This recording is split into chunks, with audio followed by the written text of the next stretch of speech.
Hello?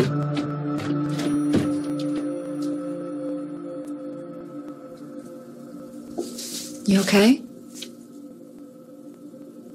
I was just on the phone with one of Harvey's victims. What did you say? I said I was calling about Jim Harvey, and he said, I don't know anybody by that name. But I kind of thought that he might be lying, so I just blurted out, well, he's dead. And then the line went silent.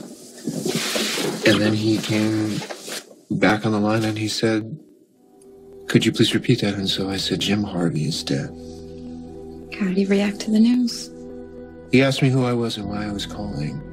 And I told him, and you should brace yourself for this one, because it's kind of a shocker, but I told him the truth.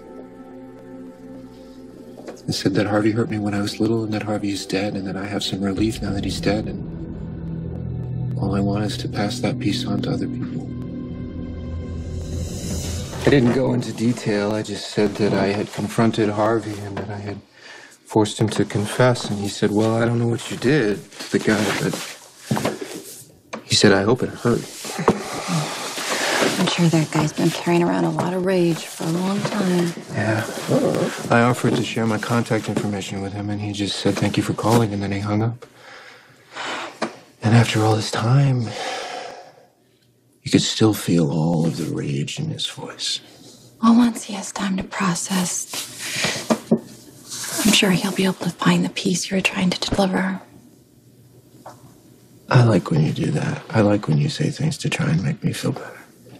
Well, I happen to have an amazing bedside manner. Yes, you do. It also happens to be the truth. So that's it? The truth will set you free? That's what you're saying? Who knew? You want to tell me about the other names? Well, I got a hold of all but the last two of them. That guy there, Brian, he died a year ago in a car accident, so I couldn't talk to him. I talked to his sister. Oh, it's awful. And I didn't say that I was calling about Harvey. I just said, that I was an old friend and that I'd lost touch. That's a good call. Yeah. And I asked Brian's sister what he was like, if he was happy, if he had a good life, and she said that he was a happy guy. And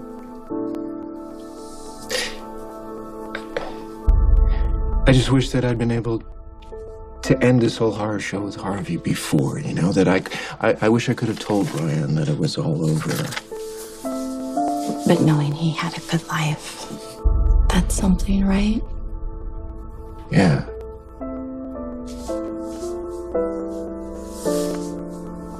That's everything. All of the people on this list have one thing in common. When I said I was calling about Jim Harvey, they all knew exactly what I meant. And I thought that they were going to blame me, for not stopping him sooner, but they were too busy blaming themselves. They said things like, why didn't I stop him? Why didn't I say something? You were all children. I know. I said that. Every one of them. When they heard me say Jim Harvey's name, I could feel their fear. And then when I said that Jim Harvey was dead, I could feel their relief. So who's the last one? Stephen Blake. I called him a couple of times and left a message, and I haven't heard back from him. And if I don't soon, then I'll just let it go. I'll respect his privacy. Again, that's not a call. Well, yeah, well, I'm on a roll. I'm glad I did it. I am. I'm glad I could tell these men that Harvey was dead. I'm glad that I could let them know that somehow his hold over us was done. It's very brave of you. Well, thank you, but let's not get carried away. I was too scared to do it in person. I had to do it over the phone. I just don't think I could bear being face to face with another one of Harvey's victims.